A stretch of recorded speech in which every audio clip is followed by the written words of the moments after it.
Shalom, friends! This is our big cookie making day. And we're so excited to be making over 200 cookies to take into prison this week.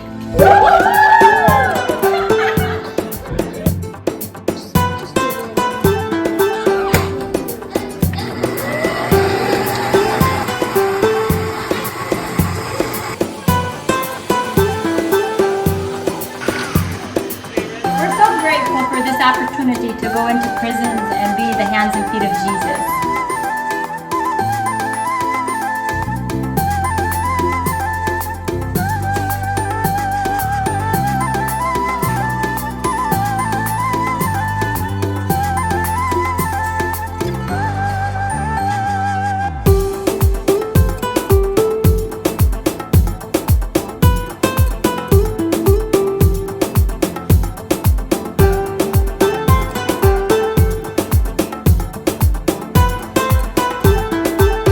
Hey friends, it's Saturday forenoon. The cookies are almost done and we're looking so forward and are excited for the prison service tomorrow. Thanks so much for watching and God bless.